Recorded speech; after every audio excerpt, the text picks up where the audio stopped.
Hello, and welcome back to Now for Chats, the only chat program about the Middle-earth strategy battle game on YouTube. And the first on this topic.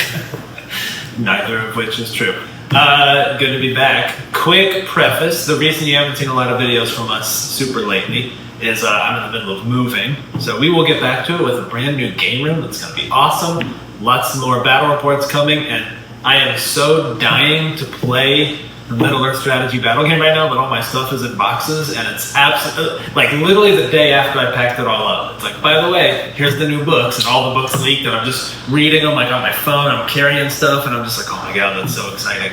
So you will see more from us lately. That was great timing.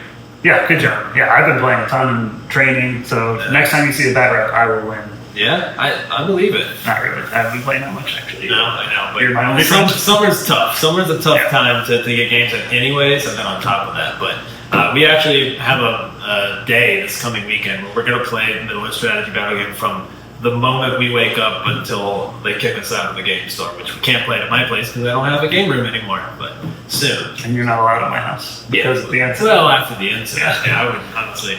That's understandable. Yeah. That's understandable.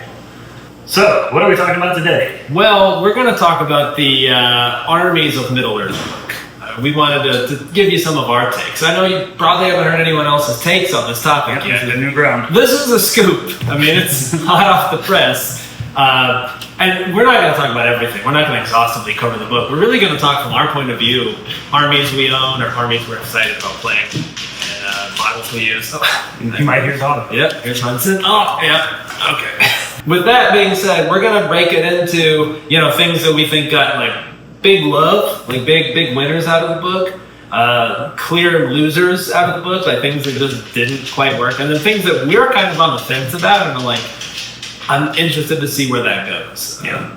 And then I think we'll kind of just give our overall thoughts on, the book at the end. And then that's pretty much it. We're not going to cover anything legacy here. This is purely the Armies of Middle-earth book. So. Yeah, and there will be stuff we probably don't touch at all. Like there are things that we just never played, aren't familiar with. Like neither of us has ever had the Shire, and we faced it like maybe once each. So I don't think we have a lot of opinions, but we'd like to hear yours. I mean, we're curious about it. So I did put together a Shire list and the program Tabletop Admiral, and I was just like, this is absolutely ridiculous. Like, it's so many models. Yeah. Like, the thought of playing that is a complete nightmare. Playing it or facing it, I can't do it. But I know that a lot of people were excited about that. I'm sure it'll be interesting. All right, where do you want to start, man?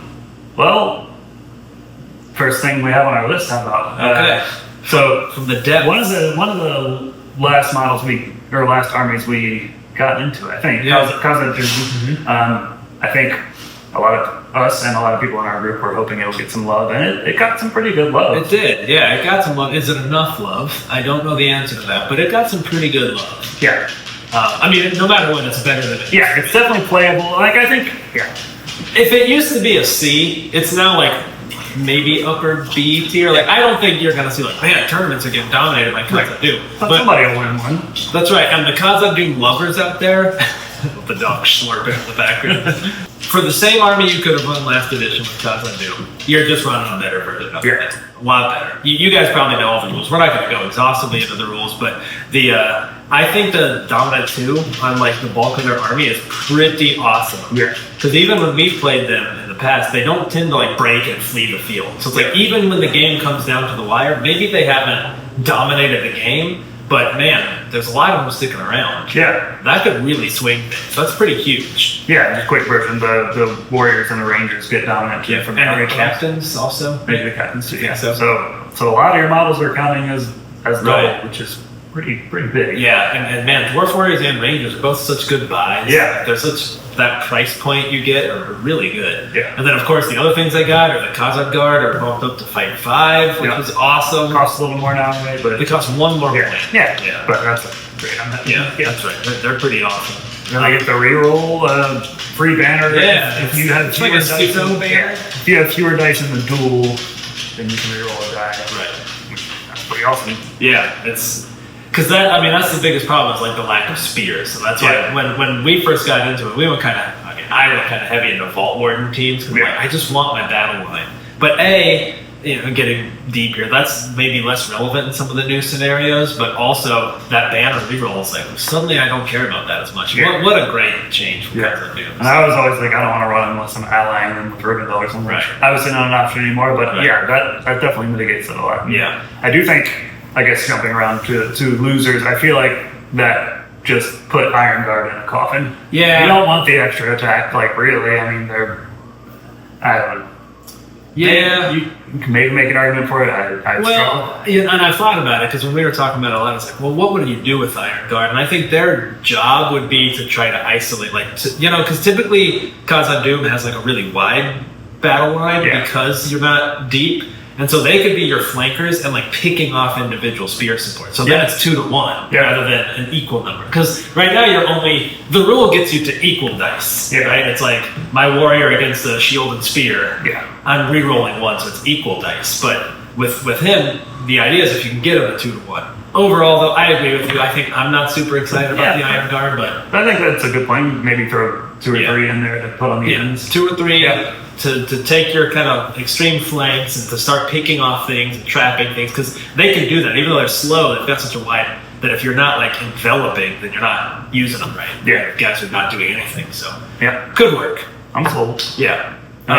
Durham's better now. Fight Durham's 7. better. Yeah. Still a pricey boy, but you know what? But you need him to get the Khazad Guard. I gotta be honest though, when I went Hearthguard, anyone can get the Khazad Guard, which by the way they have a hand weapon and a 2-hander, so they don't have to 2-hand. I gotta tell you, man, I'm not sure that I'm super sold on Durham. I mean, he's clearly good, but for his price, whenever I play with the list, I'm like, just a Dwarf King or a King's Champion instead or something. Like, you just get a much bigger army. So I don't know. I haven't played the new Durin yet, so I'm interested to see. Regardless, he is much better. Yeah, and very hard to kill. Yeah, which ain't worth. It's worth a lot, but still, he's only the one fate. That, you've got some. He's on foot, and you're putting a lot of points in him. Right. So I could go either way on him, but tell us what you think. Yeah, excited about that. All right, moving on. What about? Can we talk about another one? Because this army was. Khazad-dûm was our most recent army. This was one that we had just like bought into and started on, which is Fiefdoms. Yeah. Boy, I don't know about Fiefdoms. I'm on the fence. Obviously neither of us has put them on the table or seen them on the table, so again, weigh in. But have you never even played a game against them? I don't think so. I've played against them. Oh, you did? Okay. Yeah. I never.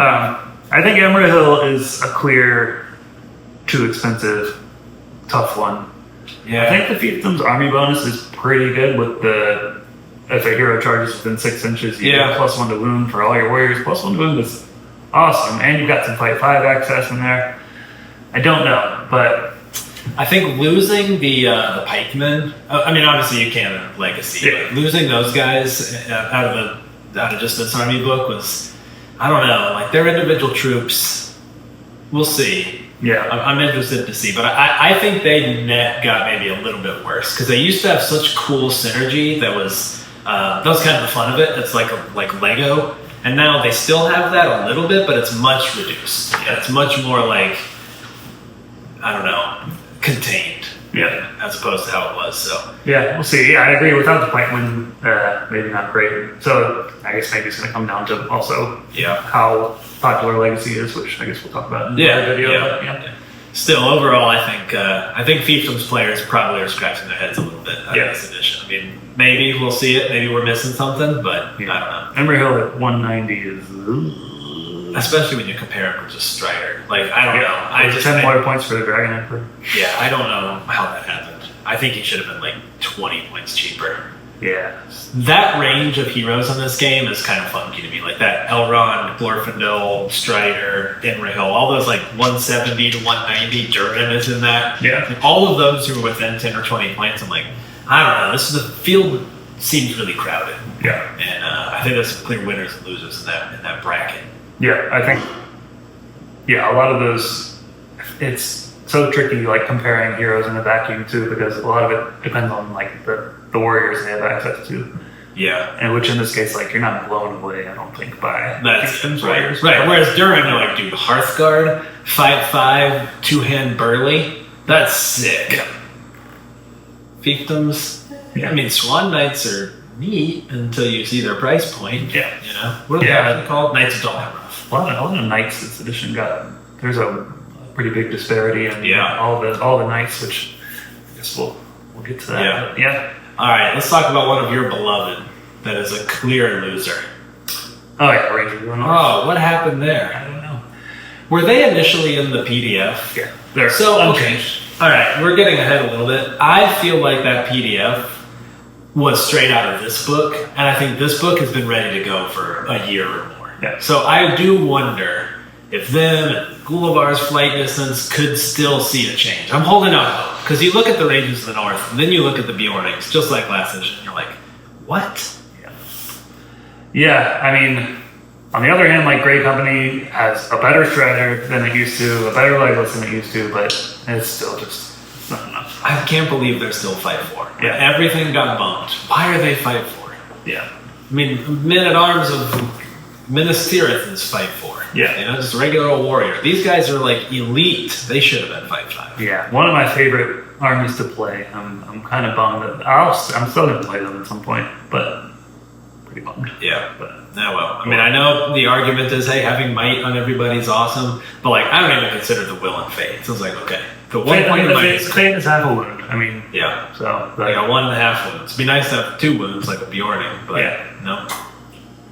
Yeah. Yeah, I don't Oh know. well. No, they're not doing it for me. Yeah, a fight bump or even a bow bump or something would have been. Yeah, would have been something.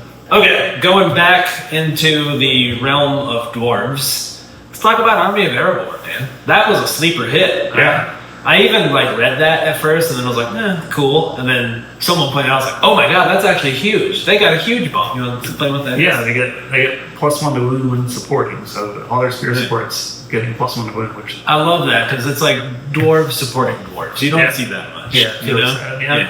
So it's nice that this game leads always into a that. lot of infighting. Yeah. Yeah, I mean that's really. I mean, you consider roughly half your warriors are wounding often double.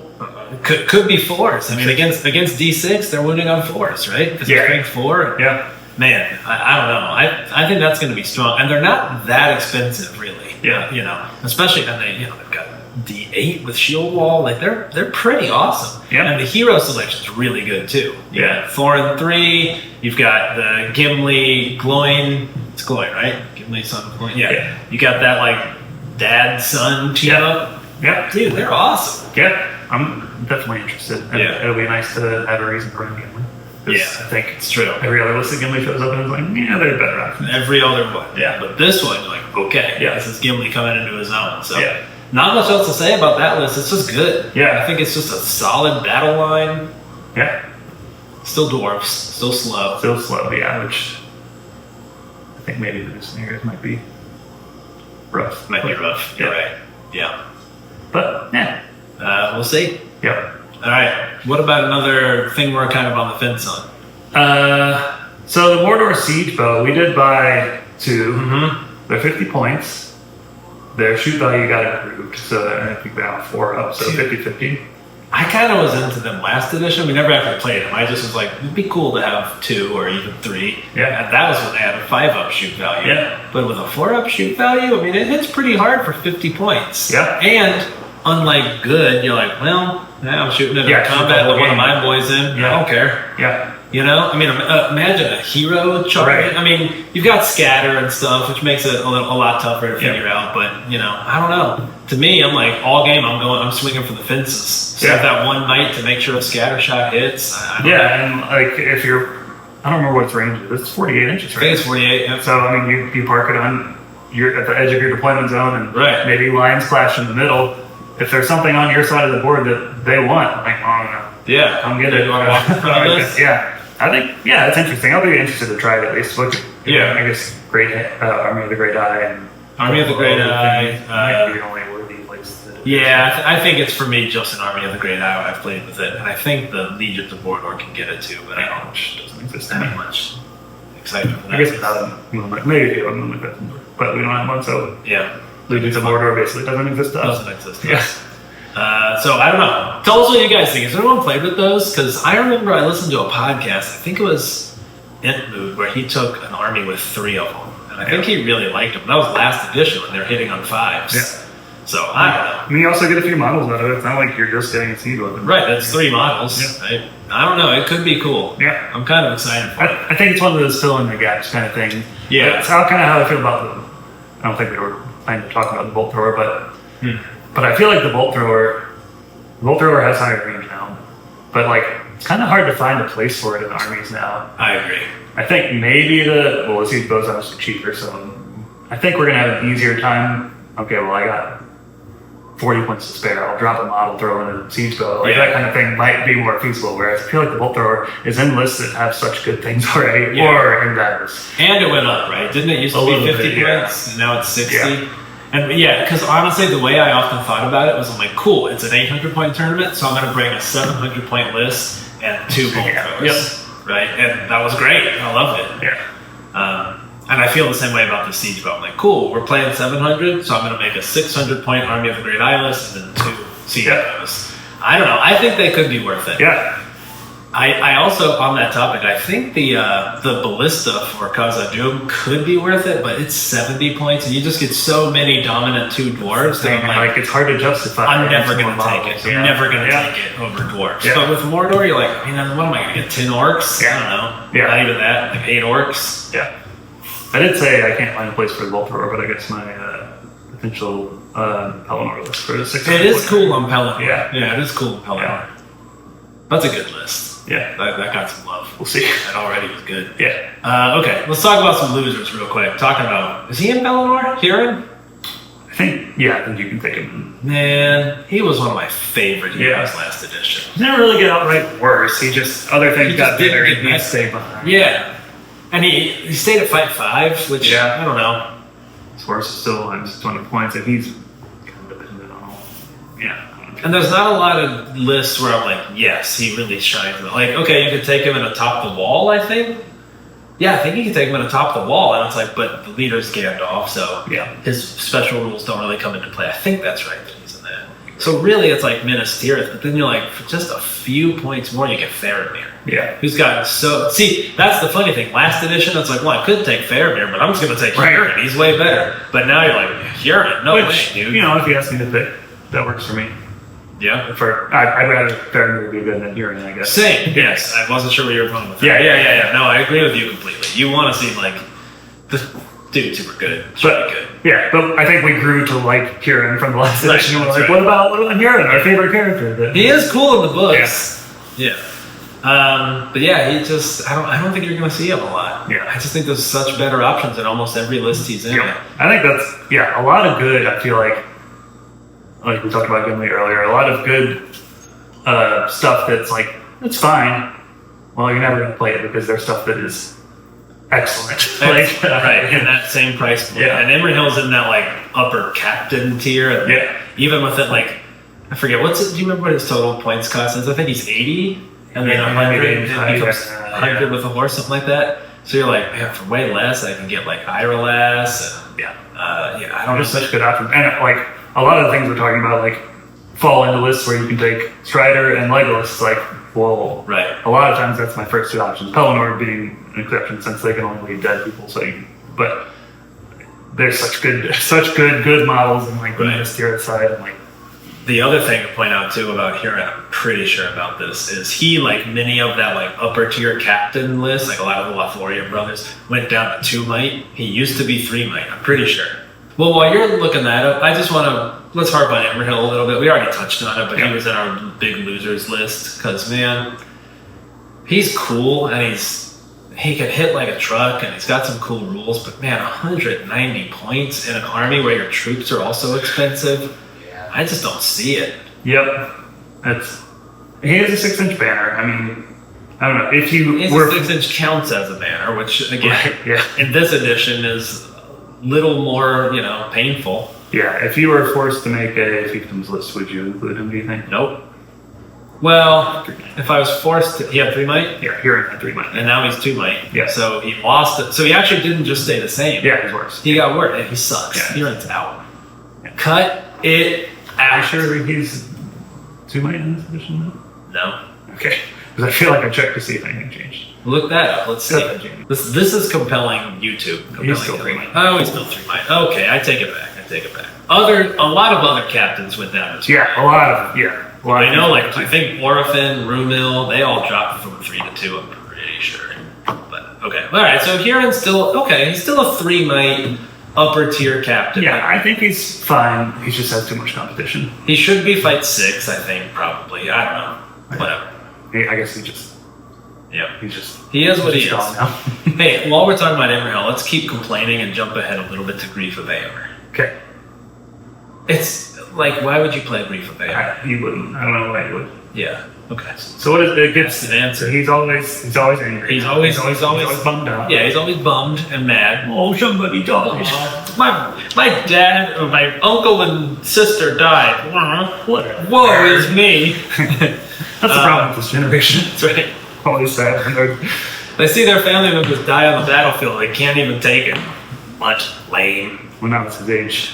Yeah. Etc. He is better, but then I'm like, but even Riders of Eomer, just would rather have that. Even without getting off, I think I'd just rather have that because it gives him like, +1 to wound. He gets +1 fighting charges. Yeah. But free combat. Riders of Eomer. Yeah. And the other Riders of Eomer bonus, which is double once a turn, -1 to everybody's. Right. Just a lot better. It'd be one thing if you could get Royal Guard or something, because that's I think one of the bigger Riders of Eomer weaknesses is you're stuck with the Riders D5. But so is this. So I don't know. You get some Ministerial access in it, but the Ministerial heroes you can take are captains or Hurons. Or Emerhill, which why would you ever take him? Like I feel like without the army bonus of Fiefdoms, Emerhill is really not interesting. Yeah, so Grief of Eomer, it's almost cool because, and it's also weird that we're like, we have like a dozen Rohan lists that are just like slight variations. I don't know. Yeah, it's fine, I guess, but to me that army, I don't know. I don't think I'd ever run it. But you know what? I'm waiting for someone to blow my mind because that kind of happened with Ride Out. I think we played it. We're like, this thing sucks. And people are like, oh well, the trick is to just do a heroic march each run. They're like, oh, this is actually pretty good. Yeah. Now that I've learned that little trick, like that army now is like okay. It's still not great, but it's okay. Yeah, take everything we say with we could be wrong. Oh yeah, we want to be wrong. We sound confident, but we have no idea. That's right. I know. Yeah, I know too. Yeah, he doesn't know anything. No idea. Alright, let's jump back to stuff we're excited about. I gotta tell you, my probably number 1 out of this book, and incidentally out of the Legacy book, is Moria. Yeah. I'm just real stoked on a Moria. I'm not stoked to ever face it. I am excited for the dragon. Yeah. Real excited. Yeah. It could be big. I don't know. I mean, every time I've faced or played a dragon, I'm like, okay, in the old edition. They've gone down a lot in points. And boy, did Breathe Fire get really good. Breathe Fire, I don't know. Yeah, it's good. I think it's great. I think it's too good. I wish it didn't exist. Maybe that's my hot take. I think last edition 2, or like siege weapons in general, where you're forced to do these weird formations where everything's certain distance apart. It's just not fun to play. Yeah, the splash damage stuff. Like this game doesn't really like out of the box support any kind of like splash damage. Like like Legion, it's like this thing hits the squad or whatever. I think there was some rules like that, right? And like in 40k, there's templates and stuff, but maybe not anymore. There used to be. It's like it hits the squad because the game is unit based. But in this, it's every unit is themselves. So you're right. Anything that has like an AOE. Like your stupid lightning blast and Army of the White Hand. That's one stuff. Yeah, but no, I agree. I feel bad playing Army of the White Hand because it makes you deploy in an annoying way and it's just tedious and not fun. Yeah. You're right. It's going to be really good. It's going to be good. I do think I'm interested to see it play out because I think I read it and was like, oh my god, these are going to dominate. I don't know that they are. I mean, they've got 3 will, so like they make magic good again. Oh, they're not resistant to magic, are they? I think they are. Are they? Yeah, I'm pretty sure. Okay. I'm gonna look that up. Jamie, look that up. Oh, they are resistant to magic. Okay, take everything I just said. Yeah, they're too good. I take it back, and the dragon's incredible. I think they're too good. I don't know. Or like they're at best they're like rock paper scissors. If you have the right thing to deal with them, maybe it's not good. But if you don't, it's a miserable time. What deals with them best? Shooting still can get them pretty good. Yeah, shooting. Yeah, you want like a Legolas or like a bunch of crossbow siege weapon, obviously. Yeah.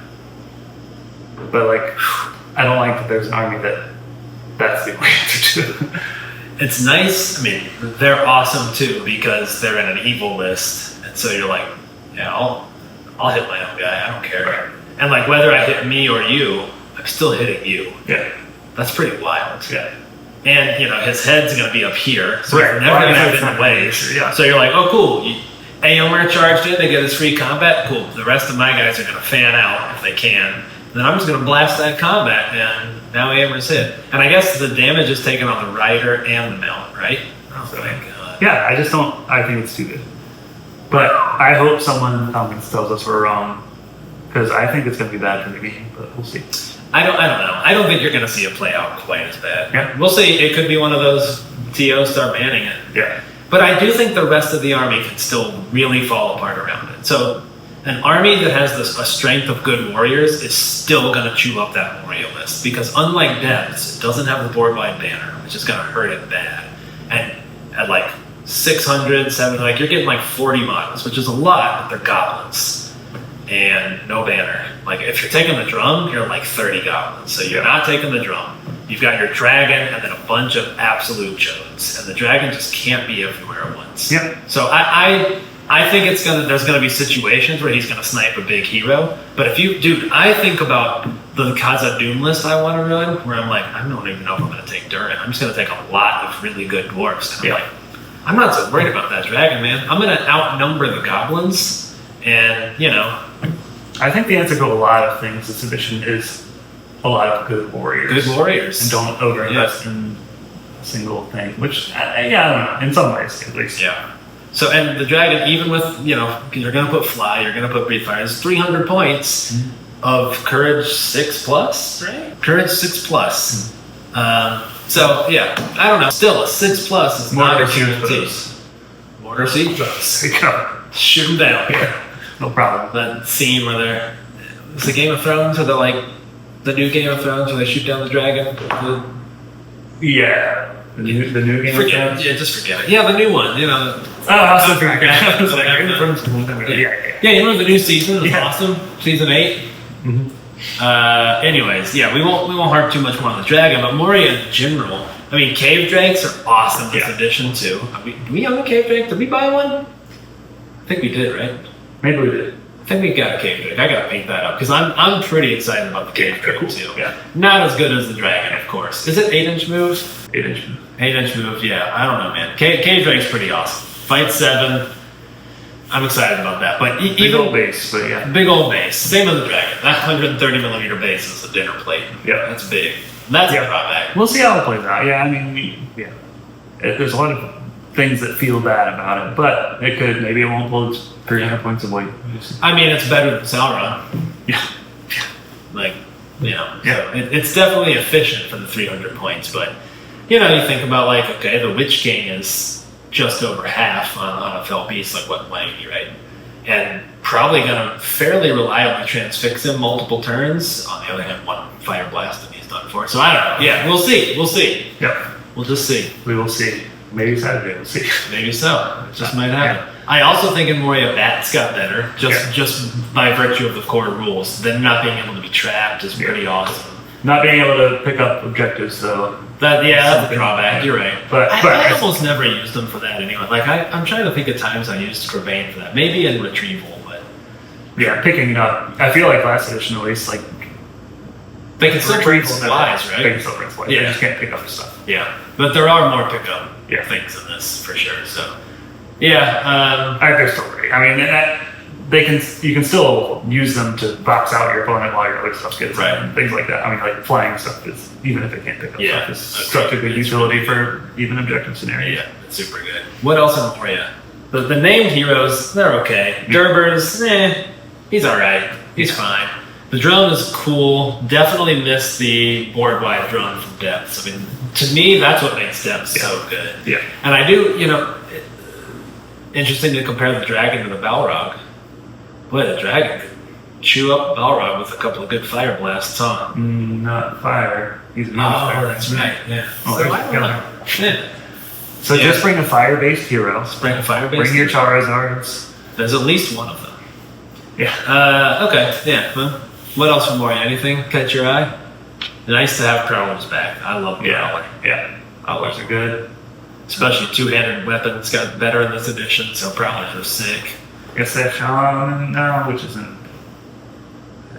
Yeah. I mean, their courage is so trash.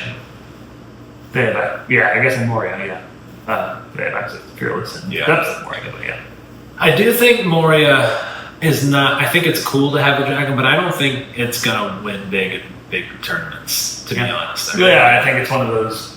It's paper rocks kind of things where you're gonna get somebody a really bad day, and then someone else is gonna take care of you. Yeah, I mean, I think about like Moria facing Rivendell, and boy, just a couple of good, Wrath of the Ruinants. If they can get there, if they don't get Fire Breath. Although Elrond can take probably 2 Fire Blasts before he's at risk because he's got the rerollable fate. Anyways, we can talk about the dragon all day long. Who doesn't work against it, but I'm excited to see it. I do think it's really strong. I don't think we're going to see it dominate. But I could be wrong. I don't know. Back to Shamans, I guess, since we brought it up. Back to Shamans. There's Shamans across the evil board just about now. Isengard, Mordor, Moria. They fit interestingly. I mean, there's also Khazad-dûm, who's essentially a Shaman. Khazad-dûm is still pretty good. I think he's legacy, I guess, right? He's in Minas Morgul, which is pretty interesting. Legacy, though. Shh. Not allowed to talk about. Sorry. I apologize, viewer. Wrong video. Shamans are interesting. Like, if you run an all orc white hand army, I think. I think slotting one into Army of the White Hand is probably worth it. The way I run it, I think a lot of people run a lot more Wildmen than I do because they have them. I still don't believe in. I'm not there either. But I think if I were to build like an 800 point white hand list, there would be a Shaman there. Great Eye or like Minas Morgul or something. I think you think about some flavor of Shaman. I think if we're legacy, but if Khazad-dûm is available, you're taking him. But I do think in general having Fury is pretty awesome for evil. Like that's their biggest drawback is just their courage. So I wish I thought it would make Blackgate good enough, but I think having to pay for Moran is just it just doesn't work. Blackgate in there. So I wanted it to be good. I think when we first were like, it looks good. Because the stats wise, the Troll Chieftain Leader is almost unmatched for that price, but Moran's. So they are good, but they're just not good enough. I'm not sure they just have a ton of regular orcs. Me too. Regular orcs are just such a perfectly efficient troop choice, which is why goblins and depths at Moria are the same. Like, I just love them. Banner everywhere. Fight 3 within 6 of the Balrog. Like, you are getting the best bargain on troops possible. They're not good troops, but they're, less than half the cost of an elf in many cases. So, I just love it. I love Moria. What else? I guess we briefly talked about knights in general. I think Black Numenorian knights, I was hoping they look so cool. I know, man. I was hoping they'd be a little better with theirs. They went up, right? I think so. I think then 20 points now. I think. I think they used to be 18, if I remember right, something like that. I always compare them to Minas Tirith. What a great value! That's a great value knight right there. That's from Costco. But then you also compare for 1 point more Rivendell Knights, like 5. I just don't think the Black Numenorian Knights offer. No, I think for both them and the Knights of Dol Amroth, you overpay for Armored Horse. Because I think it winds up costing like 8 points, and I just don't think if you made it only cost 1 point, each of those would come down by 2. And I'm like, maybe that still feels pretty expensive because Armored Horse just so rarely matters. I think. I mean, Terror on a cap model is nice. It's like you the last thing you want with the cap model is to get charged before you get the charge, but I don't see myself using them. I don't see it either. I mean, I'm going to force myself to just because they're the coolest models.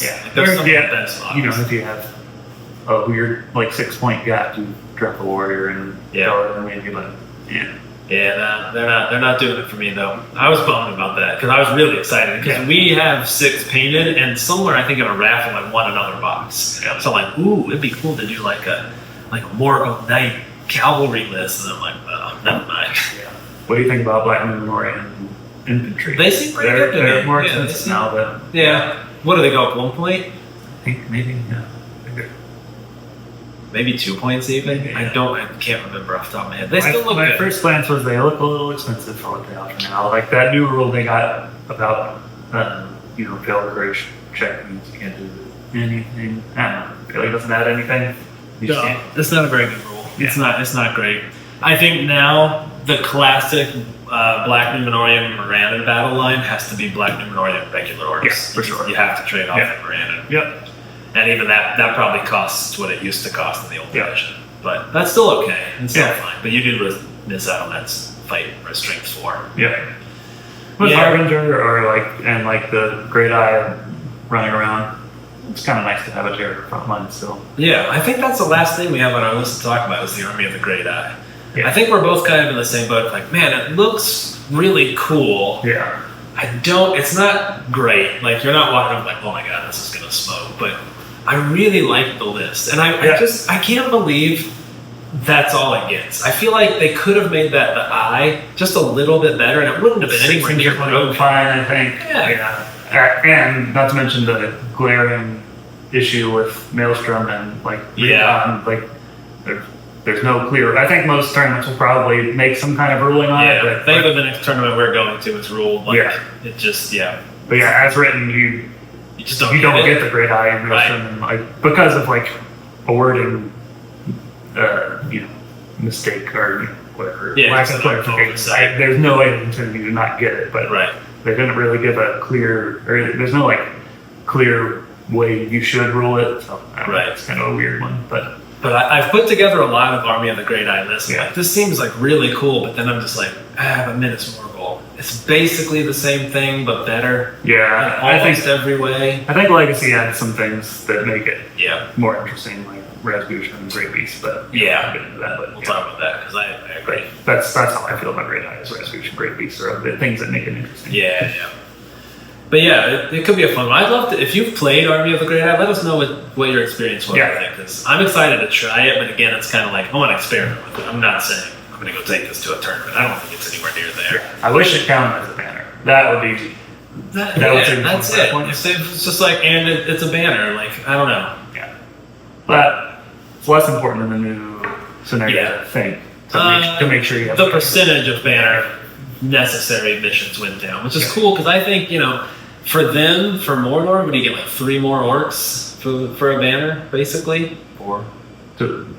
Yeah, that's right. Yeah, 4, which is not insignificant. So you can think about just not taking one. Mm. I had, and a lot of my Army of the Great Eye lists I just did. I'll move the thing where I want to. Yeah. But also adding in roll a die on 1 your opponent moves it. Yeah. Even that Yeah, and it gets to move it farther than they get to move it farther. So now it's costing you 2 turns. turns. And with my luck, I'm going to be rolling ones left and right. So that rule right there, if that just weren't in it, I still think it's okay. With that, I'm it's kind of on the south side of okay. I think they were a little conservative on the. Me too. But I think just making it a 6-inch range would have been totally fine. Same. There are enough 6-inch banners in the game. You could have added one more. Totally. Yeah, and it still doesn't count as a banner. That's your whole army bonus. Yeah. Dude, the depths of Moria, you get a board wipe. Yeah. A little interesting. Yeah. But anyway. Here's what it is. Oh, one last thing. Yeah. Gulavar. Oh, yeah. I'm still holding out hope that 6-inch fly is still an oversight. And here's my evidence to back this. I think this book has been done for a very long time. I've worked in the gaming industry before. We published Army books, and I know the lead time for these. They take forever, right? They're laid out in Illustrator, whatever app they're using to do the page layouts. So long before they're sent to printing, and then they're put on a cargo ship. They're not flown. They're not Amazon Prime to the warehouse. It takes months of production, months of getting across the ocean. I guess these maybe they're made in the UK. Either way, it takes forever to make them, and then forever to get them into your logistics, pipeline, and then to distribute them across the world so they all release at the same time. They've been sitting in boxes probably for months. And so the PDF, when they dropped it right at the launch of the game, felt like it was copied and pasted right out of this book. This book was already ready. And it's clearly just they took the same file and took that app over. So I think they were likely experimenting at some time before the rules were finalized with Fly. And I bet you they're like, yeah, well, Boulevard should be able to walk 6 inches on the ground and then fly 12 inches. Because I'm pretty sure that's what he was in the old edition. I think he might have been 6-inch walk and fly gave you 12 inches. I could be wrong about that. It might have been only 3 inches. But, so I still think it's an error, and we haven't yet had, like, I don't think the FAQ would have pre-addressed it.